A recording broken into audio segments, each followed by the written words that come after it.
Added a little bit, 99 on. All right. How are we? Welcome to your one-stop scoop shop. That is Baseball Scoops. It's wintertime, and free agency is here, so we are talking about the hitters now.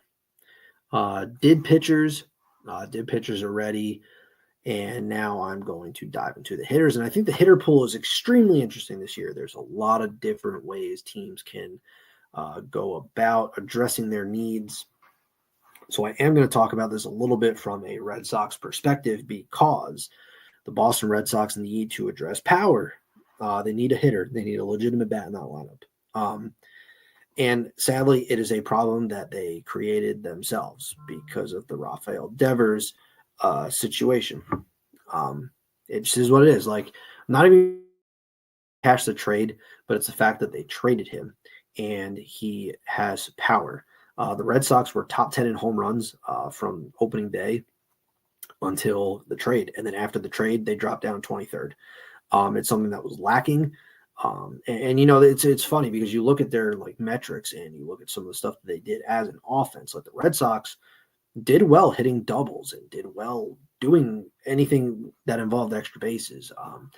Struggled with runners in scoring position. That was a fact. And they just struggled to hit the long ball. They just couldn't do it. And it just is what it is. But it's a problem they created themselves, right? That's a problem that they now have to address. It's like another hole. Like you now have to pay a bat. And that's not even including if Alex Bregman returns or not. And I guess that's where I should start. That's actually where I'll start. Alex Bregman, I do think he does come back. I do. It's just he had all the leverage to begin with. He signed a contract with an opt-out. Then the Red Sox traded the guy that he basically took his position because the Red Sox wanted to move Devers off third base. I don't think it comes down to necessarily like the money. Like I know it sounds dumb, but I think he just wants like a long-term security deal. I think he just wants to know where he and his family can set up shop and settle down. You know, he was in Houston for the start of his career, and he was there for years. Kind of wants that the second time. Like, you know, he wants to have a spot where he can settle down. That's just my assumption as a fan. That's what I think it is. I don't think it's, well, man, how's he going to beat 40 million? Because I don't think he's going to beat 40 million. But I do think that Alex Bregman just wants a longer-term security deal, and he's hoping he can do it with the Red Sox. So let's see if the Red Sox pay him. I do think they do. Like, he was hitting so well. His swing is built for Fenway Park. He was not just a leader in the clubhouse, but he was a mentor to the young guys. Even when he was out with that injury, he was always in between Marcelo Meyer, Roman Anthony. That's huge. That has almost more value than what he's going to do at the plate. He was great at the plate. He was hitting 299, had an OPS above 900 before the injury. You could tell the hamstring injury definitely hindered him in the second half. His numbers just weren't the same. But that is a guy who is on pace to have a career year in doubles. He's built for Fenway, and he's the perfect guy to lead this Red Sox team. So I do think Alex Bregman is coming back to the Boston Red Sox. But I don't think it should stop there, right? Like, you had Alex Bregman without Rafael Devers.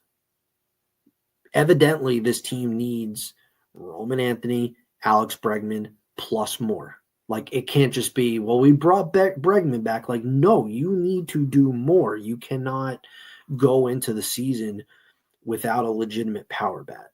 You can't go into the season with just Roman Anthony and Alex Bregman. You can't do that.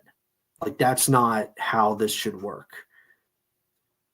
So there's plenty of options they can go around. It just depends. The definition to give Craig Breslow in this front office to define a word is uncomfortable.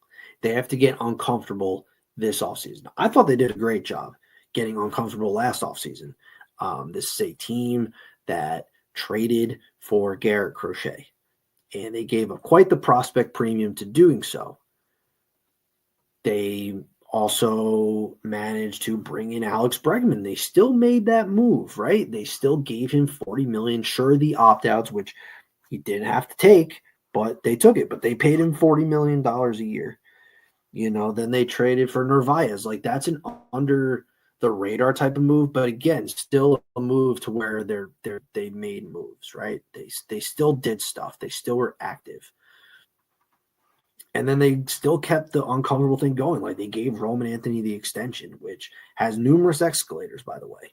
So it's not just this cheapo deal, but they got Garrett Crochet, and it's a good thing that they got it done when they did. Because if they didn't, yeah, that's a different conversation. They'd have to really get uncomfortable.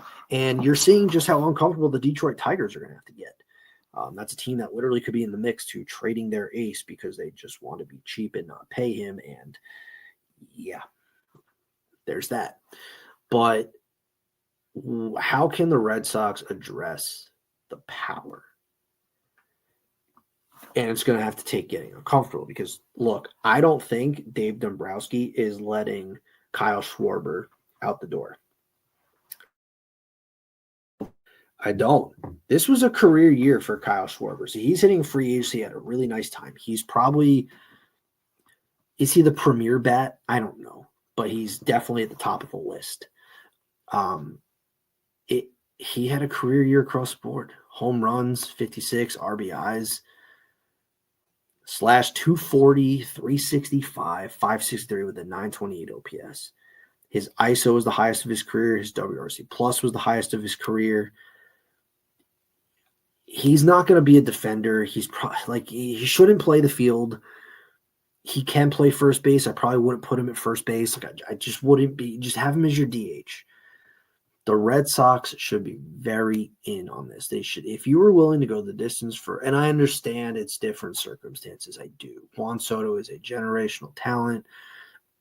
You know, you were going to give him the big contract. Now, how close were the Red Sox? I don't know, but they were in the mix. Pony up with Dave Dombrowski a little bit. I don't think he's going to get what the open projections were just reported like a week ago. I think it's going to come down a bit. But the Red Sox should very much be in the thing. But I think he still goes to I still think he fits in with the Phillies because they can't afford to lose that. Like, who are they going to rely on for power in that lineup? Like, what are they going to do? Go pay Alonso? Are they going to pay Gino Suarez? Like, that doesn't sound right. Like, Kyle Schwarber, if they give him the money that he wants, he will go there. Other potential suitors that I do have for Kyle Schwarber, though, are the Red Sox. I do think the Mariners could use a power bat like him. And the Reds.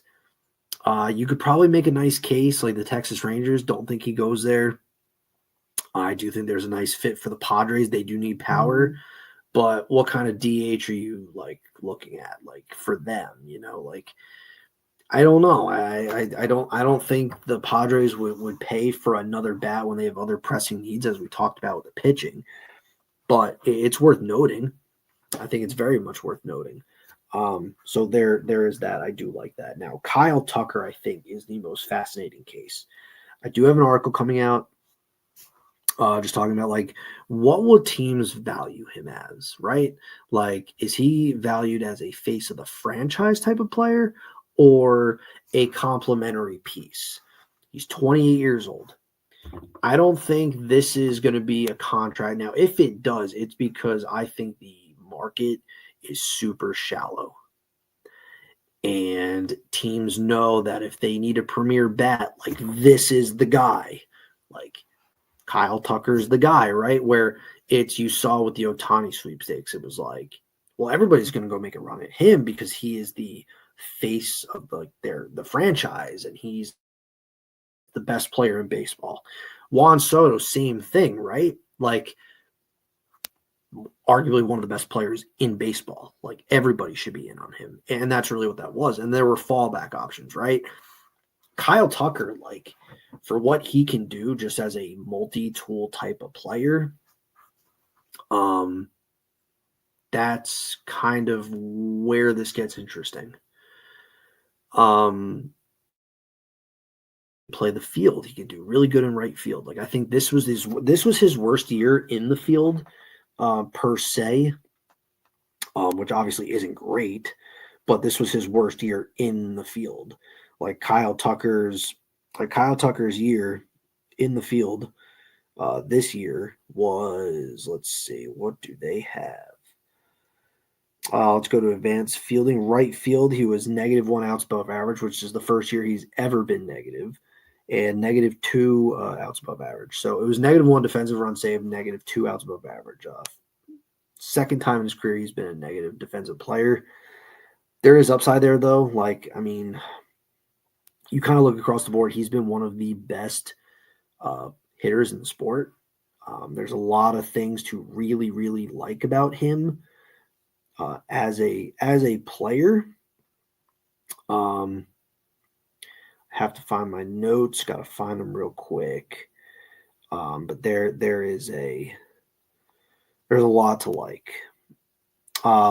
So he broke out in 2018, right? His on-base percentage is tied for 22nd. His slugging percentage is 17th.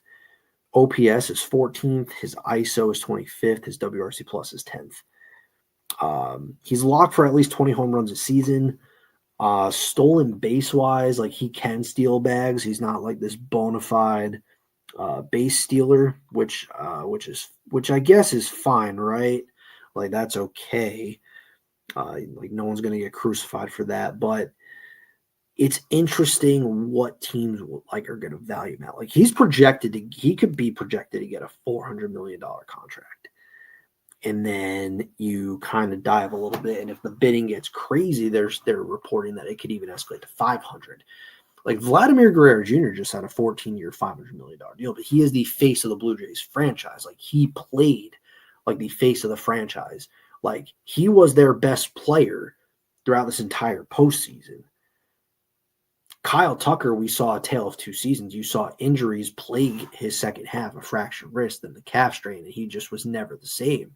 But then you had a guy who hit 288 and had an OPS above 900 in the beginning of the year, and he kind of looked like the Kyle Tucker that we've seen, a great, like, bona fide star that could propel the Cubs, who do have a very nice lineup. But our team's going to pay him $400 million. Like, I don't know if I personally value Kyle Tucker as a $400 million player, but he's 28 years old and there's still so much upside. Like he would have had a career year in 2024 had it not been for injuries, but injuries has been a part of the story the last 2 years. And that's what's kind of interesting to me. Like how durable is he going to be? Some notable things about him is like his bat speed has taken a dive. So with that, his like average exit velocities aren't nearly as high. It's like he can do a lot of things. Is he going to like take over games and like does that like it sounds nuts, but it's like that, like he does a lot of really good things well. He just does. Like he doesn't strike out a lot. He doesn't chase, doesn't whiff. His walk rates are really good, like a very elite walk rate. Like there's a lot of things he does that are really, really well. It's just how much are you willing to go to pay him? That's what I'm very fascinated about is that. Because I was looking into like his like underlying stuff, just to try to pinpoint like what does this look like? Like what do teams possibly value him at, right? And it's tough to say. I mean, he's done a lot better in the chase department. He definitely swung at the first pitch a lot more this year, which is fine. But it's the stuff like this. The hard hit rate was a 38th percentile. Like that's not good. His bat speed, the last 2 years, 2024 for whatever reason didn't register in Baseball Savant, but 49th percentile, 49 for bat speed. 48 in 2023. Like that's not great. Like that's not ideal. And then when you actually like go to it, I had this pulled up earlier. You look at the players that he's around this year in bat speed. And it's interesting the company that he's managed to keep, right? Like The names I'm about to tell you are quite interesting. Kyle Tucker's very down this list. Like, didn't even crack the top 100. But like right around him, like Willie Adames, Adolis Garcia, like Jonathan India, like not some of the top tier names in terms of bat speed. And with that, it kind of hindered his exit velocities and all that stuff. His hard hit rate was 38th percentile this year. Like, it's not great. Like, his max EV 39, like for percentile ranking, like that's not like exactly great. But you look at everything else and it's like there's so many different tools there that I think are valuable. I just don't know what that exactly looks like. If you're Kyle Tucker, I am curious. I don't know why this comp came into my head, and I don't think it's quite the same. But I had a comp. I'm trying to type this up, but like, how old was Mookie? Mookie was 27 when he signed. When he was acquired by the Dodgers, and he was 27 when he signed the contract. And the contract, now he already won the AL MVP in 2018. So it's different where Kyle Tucker doesn't have that. He doesn't have an MVP tied to him. And I think Mookie Betts is overall a much better player. But that's the comp that came to mind. And I know Mookie probably could have signed for more. He could have signed a much bigger contract with the Dodgers. But, it was right before the pandemic. It kind of is like what it is. Like, what were you going to do? Like, he took what he could given the uncertainty, but a very good player. Like, that's the comp that came to mind was Mookie Betts. And I don't know if that's a fair comp because I do think Mookie is a more superior player. I think he can do a lot of different things that Kyle Tucker can't do. But that's how old he was when he signed the deal, and Kyle Tucker is the same way. But Mookie's contract, 12-year, 365, like I think that's pretty fair. I think that would be fair. Maybe a 10-year deal at 350. That's what I personally see for Kyle Tucker. Where do I see him going? I see him going to the freaking Dodgers. I think the only teams that are going to be in on him are going to be big-time players, big-time teams. It's going to be the Dodgers. It's going to be the Phillies. It's going to be probably the Cubs if they're going to try and bring him back, as they should. And I think the Yankees are going to be on him too. I think the Yankees need help at right field. I think they need another bat, somebody that they can put behind Aaron Judge, more reliability. The Dodgers, he would be perfect. Plug him for fifth. I don't care. But him hitting behind Freddie Freeman or Mookie Betts or whoever it is, give some more protection to that lineup, like a complementary piece, but a reliable complementary piece. And his defense right field would be great. You can shift Teoscar to left, figure out the center field position somehow. I don't know how. I mean, they'll find a way. It's the Dodgers. They'll figure it out, right? But that's where I see Kyle Tucker going, and I see that as the fair comp. I see it as the Mookie Betts comp. We already touched on Bregman. Pete Alonso is the most interesting. Whoever's paying for him is paying for his bat. Worst defensive season in his career, -9 defensive runs saved, -9 outs above average. But you're paying for his bat. Reliability at the plate. He had a really, really, really, really good year at the plate. Was almost a really career year. His batting average was the best of his career. His slugging was the best since his first season in the league. His OPS was the highest of his career. Extra base machine. You're going to pay for it. Teams that I do think need him, because you could put him as your DH, you could put him as your first base. Now, he is not ready for a full-time DH. I talked to a Mets fan about this. The Mets want him to DH a little bit more. He still wants to play field, and I get it. I do. I get it. Do the Mets give it to I do. Apparently there's a report out there that the Mets kind of want like a shift in the clubhouse, kind of shift the culture a little bit. I still think Pete Alonso is born to be a Met. I think he should stay a Met.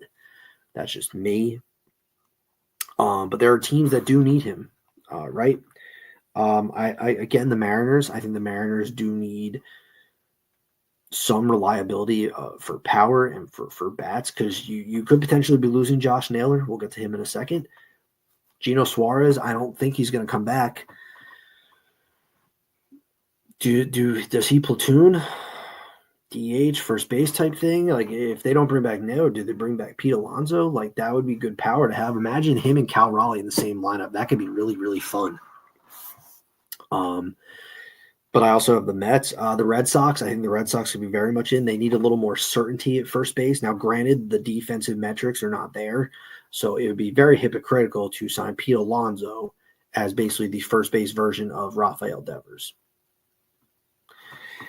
given the defensive numbers. There's that. But I also think, too, the Texas Rangers, I could see them getting a more reliable first baseman. You have somebody who can also slot in the DH just for days of rest. They need power. That offense was horrible. That offense was horrendous. I do think the Padres, too. I think the Padres are actually a really good fit for Pete Alonso. They need a bat the worst way. Their home runs, they were bottom of the league in home runs hit this season. Their lack of power was very evident in the playoff series. Their offense didn't do anything worth of being relevant. But I think he goes to the Rangers. I think the Rangers kind of come in. They try to shift their offensive approach a little bit. Changes definitely have to be made to that offense. It just has to be. They can't do what they just did this past year. Not even close. It's not. You can't have that type of season. This is karma for pissing away a really healthy Jacob deGrom season. You deserve to miss the playoffs, and your offense deserves to absolutely plummet because of it. It just is what it is. I think Eugenio Suarez is a very interesting case. I think he goes to the Tigers personally. I think the Tigers definitely need another bat per se. And I mean, he struggled in Seattle. I mean, his numbers in Seattle were ugly.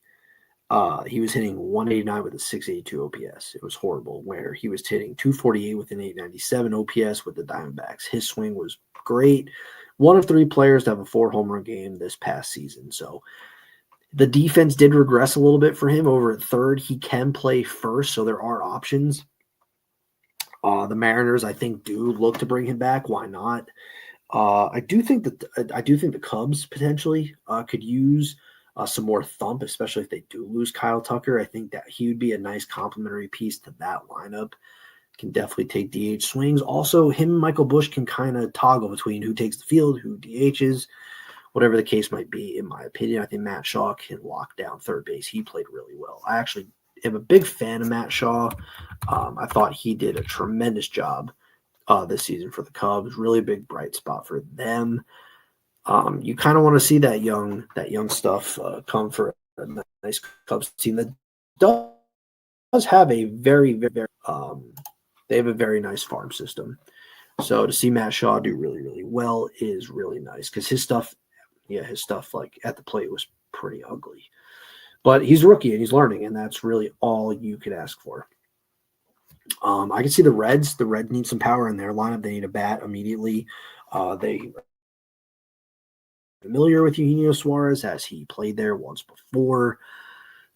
Yeah, it's going to be interesting. But I do think he goes to the Tigers. I think the Tigers, because the deal's not going to cost a ton, right? It's not going to be this huge deal.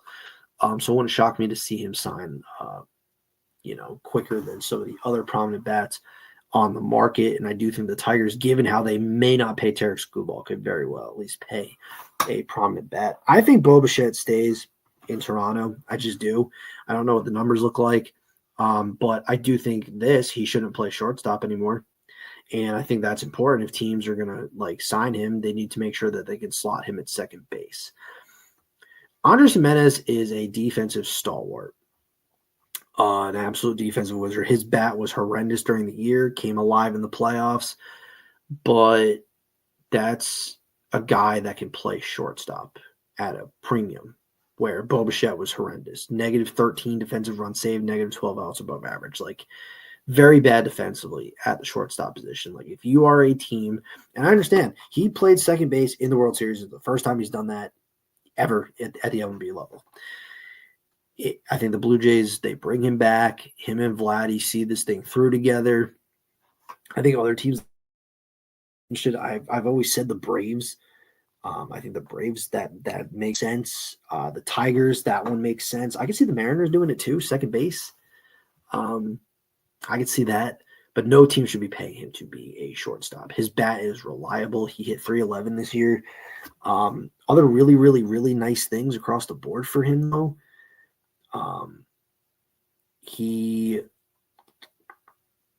Where is it?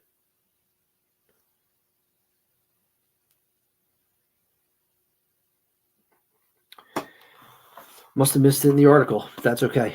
But he was atop the leaderboard in hits, top the leaderboard in doubles. Good contact guy. Like really spreads the ball around, but has really, really, really good good hit ability, and that's something you want. Contact with the ball in play. Had that signature moment in the World Series, but evidently it did not matter.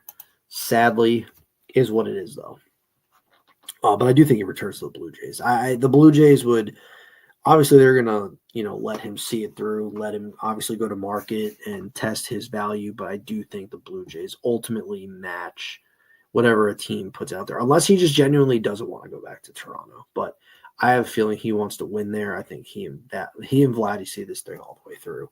The Blue Jays would be crazy to give him up, to be honest. But crazier things have happened. Cody Bellinger, me too. I think he stays with the Yankees. I do. I don't really know what to make of the Yankees offseason. They have a lot of guys that could do a lot of the same thing. They have too many DHs. They don't do anything fundamentally well. But he had a really nice season. Everything in 2024 got better in 25. His average was 272. OBP was 334. His slugging was at his OPS were nearly 100 points more than the year before. Like, great. 29 home runs. It's the most he's had since MVP year in 2019. So he plays very well at Yankee Stadium. His bat was built for Yankee Stadium. Good Swiss Army knife in the field and kind of slide around wherever. I think he goes back to Yankees, though. I really do. The Cubs would be a really nice fit, even though they obviously had him once before. He easily can play the outfield.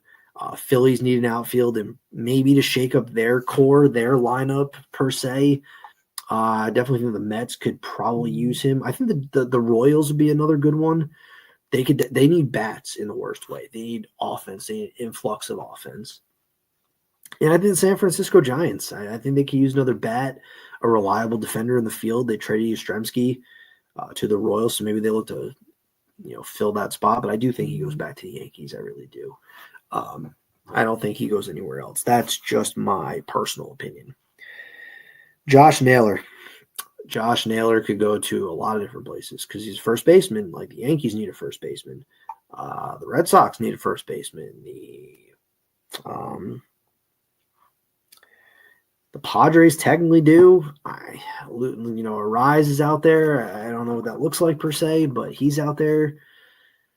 I think he stays with the Mariners. I think that ballpark is not meant for hitters. It's just not. And I understand. I say that as like Cal Raleigh hit like 60 home runs, but I say this as like that park factor. Like it had an effect on Eugenio Suarez, evident above. But he had 299 with an 831 OPS, and he stole a lot of bases. Like he was really good. He was really good for the Mariners, and I think like that's a position that literally hasn't been filled for a really long time. And I think if they were to really go ahead and fill that, they would do it with the guy that they've seen play for their team in their clubhouse in that ballpark. And I think Josh Naylor is a perfect fit. I think he's good for that lineup. I think they need bats too, just in that lineup. I think they need to add bottom of the order bats. But I think a really, really, really good idea is to bring Josh Naylor back. I think he'd be a welcome addition on any of the teams I just mentioned, but I do think that he specifically comes back to the Mariners. I think it'd be crazy to let him go. I really do. I think unless he's just literally going to chase as much money as possible, but I think the Mariners are just a fantastic fit overall. It's not even close. Luis Arraez, I don't even know where to put him. I think it's just a team that values batting average and contact and putting the ball in play. Wasn't a great defender at first base. Did okay at second base for the very few innings that he played there. But it's all about him. He doesn't strike out. He generates his walks. He makes contact. He puts the ball in play. What team is going to value that on a dollar scale? A lot of things these days are power, power, power. Home runs, home runs. We love home runs, love home runs. That's great if you're going to hit home runs, but if no one's on base, it doesn't matter. It just doesn't. So if you have a guy like Arraez who can get on base and he's good at putting the ball in play. Like I want guys that can put the ball in play. I just do. The Red Sox, I don't see really being a fit. I just don't. I think they don't value a guy that can't pull the ball like that and generate a ton of power. Like they want that. And he doesn't have that. But he does a good job at literally putting the ball in play, making contact, and getting on base. I don't know what team's going to value that. I couldn't even pinpoint you a team that would literally be interested. I forgot. Somebody told me about Arraez going to a certain team. I forgot which one it was. But yeah, for me, I got no idea. I couldn't even tell you. But it's crazy. 100th percentile strikeout rate. That's insane. He doesn't whiff. And he doesn't chase. He's had a batting average of 300 in all but 2 seasons for his career. It's nuts. It's honestly nuts. And for me, it depends who values him. And I'm going to end this with the Japan guys. That's where I'm going to end this. Munetaka Murakami, I think he is one of the more intriguing players in this player pool. I do. Because he has power. He has good home run ability. He has very good home run ability, actually. He had 24 home runs this past year and OPS of 1,051. My problem with him and my concern is that he had a 30% strikeout rate in the MPB. He had a 41.8% strikeout rate when he faced pitches of 93 miles per hour or above. He hit 095 against pitches that are 93 miles per hour or above. So it's very evident that he struggles against velocity. And you're coming into like the MLB where velocity is at a premium. Like Mason Miller throwing 104 is going to blow right through him. And it's not even going to be close. Then you have just a bunch of other guys like Mizrowski, like Chase Burns. Like guys are throwing harder at the MLB level. So what does that look like?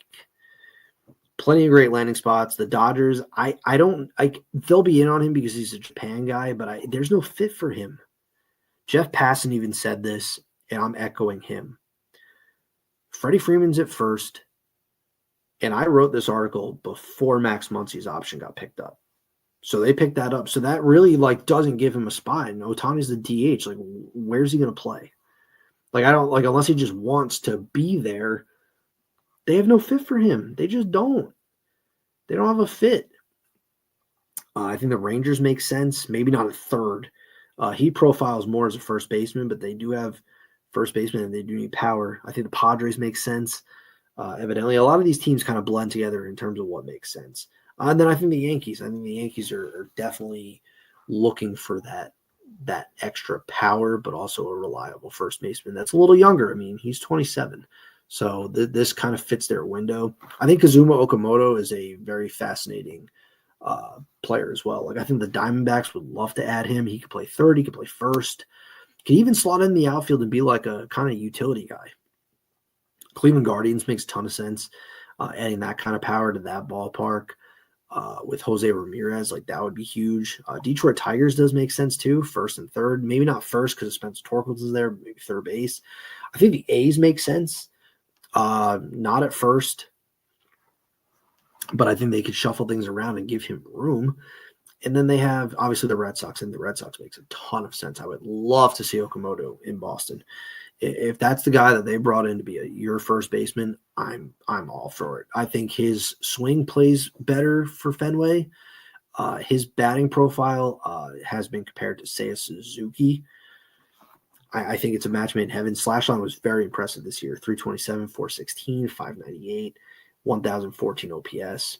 All career highs, by the way. Strikeout rate was the lowest of his career, and his walk rate was at 11.3% rate. So there's a lot to love about him. I am much higher on him than Murakami. I think he goes to the Cubs. I do. I think he can play the outfield, could possibly slot into third. If Bush goes to DH, you got a first baseman. I mean, there is the connection with Seiya Suzuki being in Japan. Like, there is all that. Like, that's truly what I think. I think Gleyber Torres, he goes to the Royals, so that's going to be interesting. Harrison Bader seems like a Cincinnati Red to me. But yeah, Okamoto is really exciting. Like, so really to put a bow on it, do the Red Sox land any of these guys? I think they land Bregman. I think they try and land others. I think they have to land somebody other than Bregman. That's just me. But this is the hitting preview with Kyle Tucker really being the center stage of this entire operation. It just is. So that's the hitting preview. I'm going to do a series of where I kind of dive into the needs, and I'm going to go division by division. So that'll be really fun. Stay on the lookout for that. But these are probably the two for this week, and I'll just wrap this up. So without further ado,